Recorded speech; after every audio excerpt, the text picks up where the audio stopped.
प्रतिदिन सिद्धों की पूजा कर रहे हो, सिद्धों को अर्घ चढ़ा रहे हो, बिना पूजा के भी यदि अर्घ चढ़ा रहे हो तो भी आपकी सिद्धों की पूजा एक छोटे से विधान के रूप में मानी जाएगी।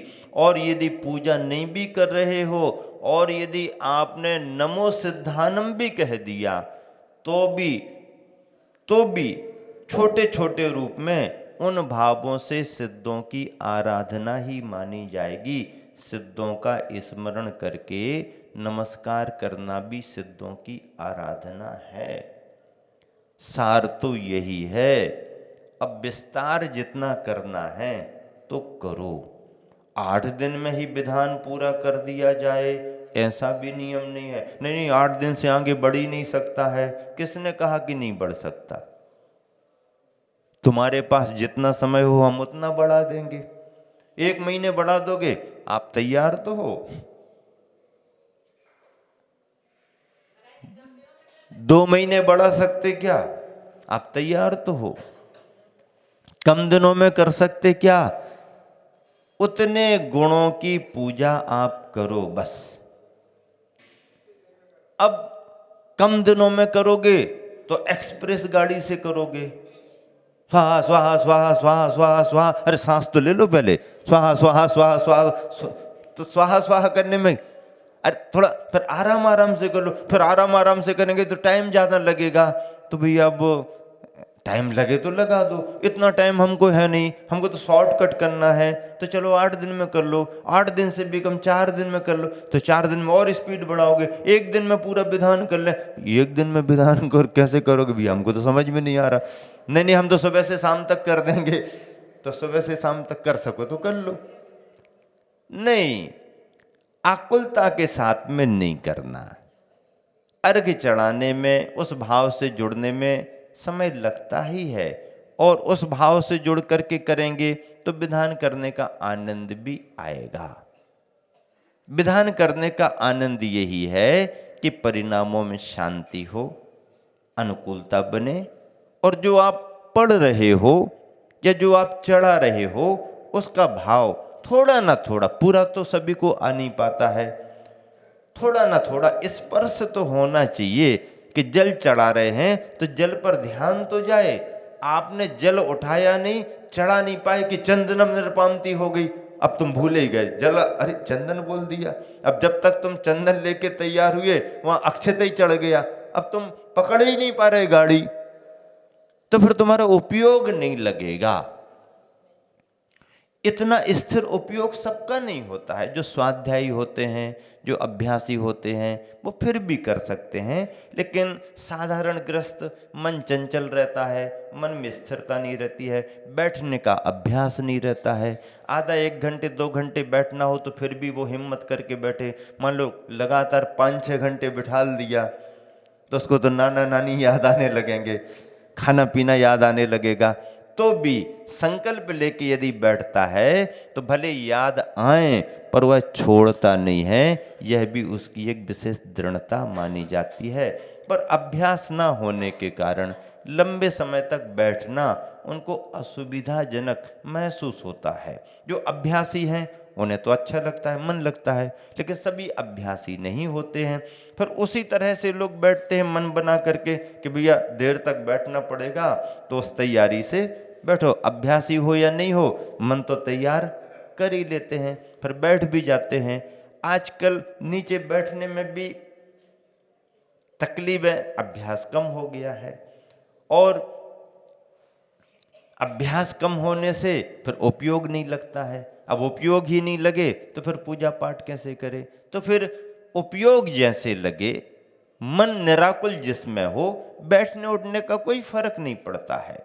ये तो सब बाहर की परिणतियां हैं, बाहर के साधन हैं। अंतरंग से तो भावों में सब बराबर होते हैं, और भावना ही हमारी प्रधान मानी गई है। इसलिए मोक्ष मार्ग में व्यवहार की क्रियाएं, द्रव्य की क्रियाओं को कई बार बिल्कुल गौण कर दिया जाता है, और भावों की प्रधानता ही बतलाई जाती है कि भाव अपने शुद्ध विशुद्ध उत्कृष्ट होना चाहिए।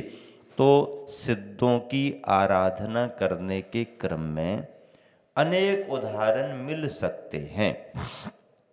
प्रथमान योग के ग्रंथों में भी अनेक कहानियाँ आती हैं, जब राजा रानी ने मिलकर के अपनी प्रजा के साथ इन इन पर्वों में, इन इन अवसरों पर ऐसे ऐसे प्रभावना के कार्य किए, अष्टानिक महापर्व में किए और भी अनेक अवसरों पर किए। ये सभी अष्टानिक पर्व की महिमा को बतलाने वाले उदाहरण हैं। और अष्टानिक महापर्व में जिनेंद्र भगवान के रथोत्सव निकालने के भी उदाहरण बहुत हैं। उर्मिला महारानी आदि आदि, रेवती महारानी जैसे अनेक रानियों के उदाहरण सम्यक दर्शन की भूमिका में दृढ़ता पूर्वक धर्म की प्रभावना के रूप में नामोल्लेख हैं। अनेक उदाहरण आते हैं, राजाओं के आते हैं, राजकुमारों के आते हैं, श्रावक श्रेष्ठियों के आते हैं। उसी क्रम में जिसकी प्रसिद्धि विशेष बन पड़ी है और सबका मन जिस कथानक से जुड़ जाता है, वह कौन सा कथानक है? श्रीपाल और मैना सुंदरी का। एक विशेष संदर्भ है और उस संदर्भ से मन प्रभावित भी होता है। मन प्रभावित होने का कारण भी है, क्योंकि जिस विषम परिस्थिति में इन्होंने इस पूजा विधान का आलंबन लिया, वह धर्म के प्रति बहुत बड़ी श्रद्धा का परिचय है। गुरुवर आचार्य श्री के सानिध्य में भी ऐसे अनेक अवसर आए, जब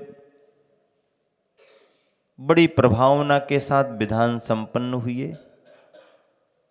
जब जब भी गुरुवर आचार्य श्री के सानिध्य में सिद्ध चक्र के विधान संपन्न हुए, आचार्य श्री ने सिद्धों की महिमा बतलाई, सिद्ध चक्र विधान की महिमा बतलाई और विधान को संपन्न करके फल को पाने वालों की भी महिमा बतलाई।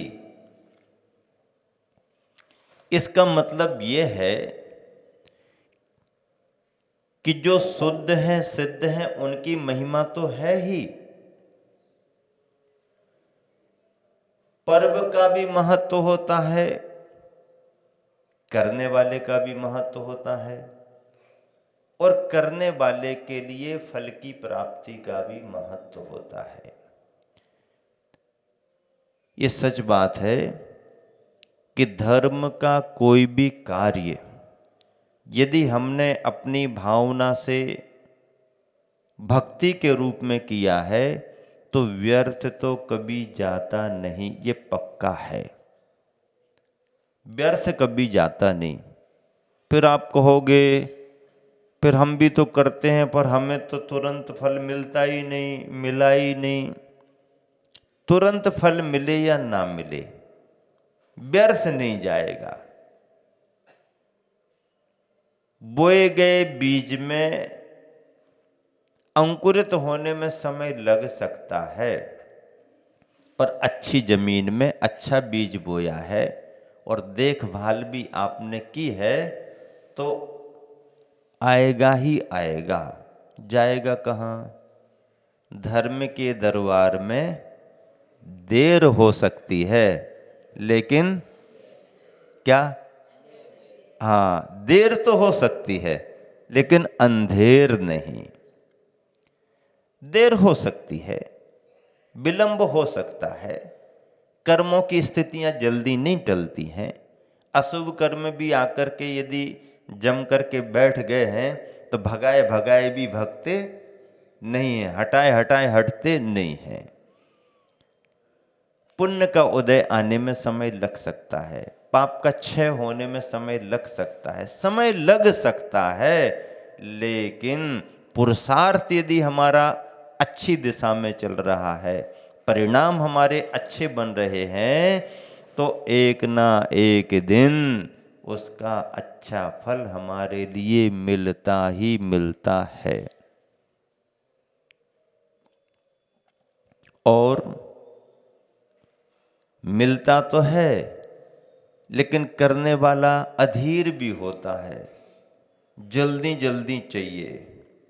अब गरम गरम मिट्टी का घड़ा है, जल्दी जल्दी गीला दिखने लगे, पानी डालो।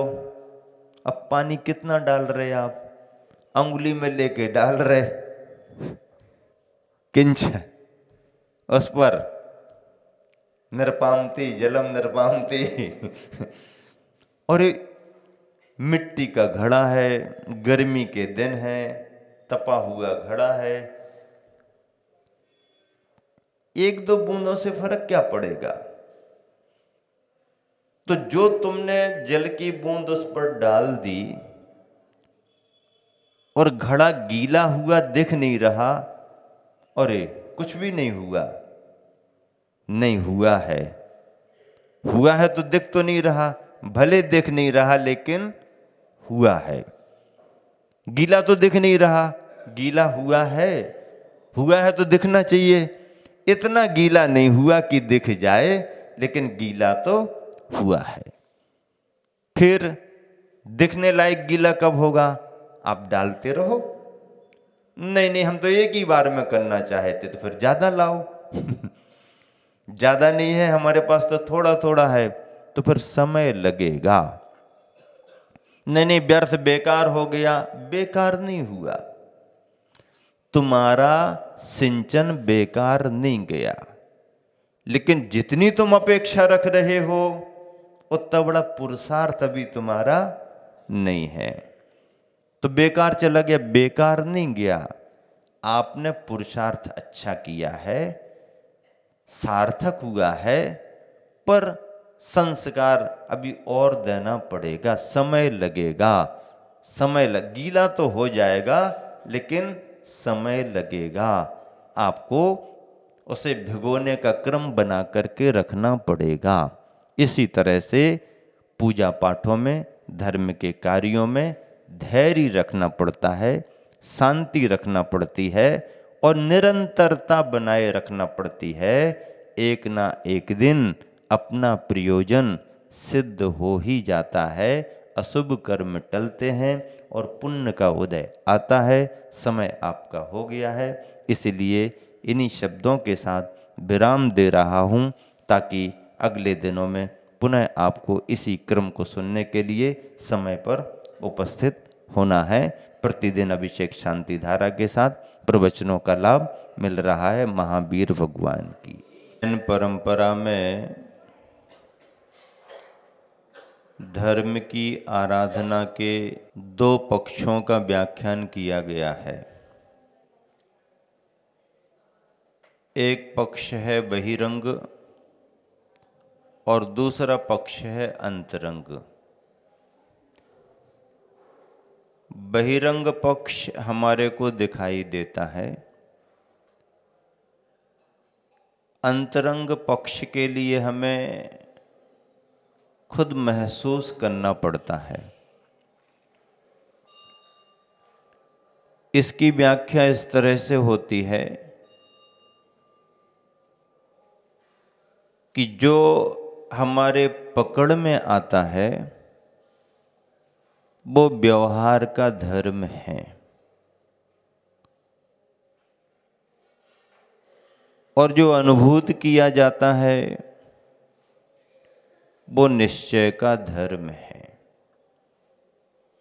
धर्म दोनों साधने पड़ते हैं। शुरुआत व्यवहार से होती है, परिणाम निश्चय का पाना पड़ता है। जो कुछ भी कार्य किया जाता है, उद्देश्य ये होता है कि उस कार्य का सारांश अनुभव हमारे लिए प्राप्त हो। प्रथमतः बहिरंग क्रियाओं का आलंबन लिया जाता है। इसे कहते हैं नियम संयम, दिनचर्या, प्रवृत्ति।